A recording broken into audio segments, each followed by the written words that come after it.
Donc en tant que porteur du projet, est-ce que vous pouvez nous expliquer un peu quelle a été votre tâche, qui vous avez rencontré, un peu comment tout s'est organisé? Alors, je vais vous dire déjà que j'ai rencontré déjà les élus, comme je vous ai dit, lorsque le maire m'a confié la mission.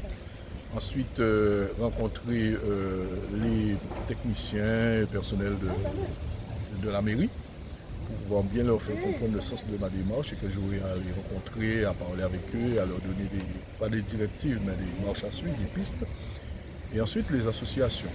Bon, pour les associations, je vous dis que ça a commencé, pour le moment c'est timide parce que j'ai laissé plutôt le soin aux élus eux-mêmes de les rencontrer et après ils vont m'intégrer dans la démarche. Mais je les connais les associations, parce que moi, le militant de la commune, je connais les associations.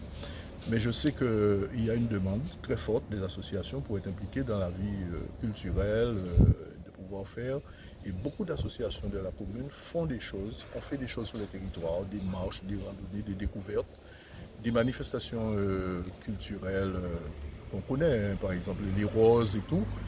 Et donc, pour vous le dire que la première manifestation à laquelle j'ai dû participer, c'est une manifestation culturelle qui s'appelle une veillée culturelle. Je l'ai montée de toutes pièces avec les élus et encore les personnels de la mairie. Et cette manifestation était un succès sur la place Nicolas.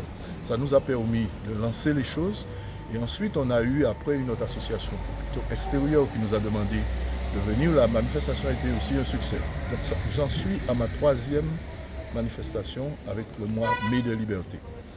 Mais le travail qui est mis en place, c'est pour que j'aille à la rencontre des associations, à la rencontre des associations du carnaval, à l'association de Gouka, les autres associations qui font autre chose, des randonnées, et également des manifestations mixtes aussi, comme par exemple la Coupe du Maire, qui était une manifestation sportive au bord de mer, mais qui associait en même temps des associations culturelles. On a vu des associations euh, venir pour pouvoir promouvoir leur projet. Il y a des associations qui iront, une association par exemple ira en France métropolitaine en septembre, je crois, pour les Jeux paralympiques.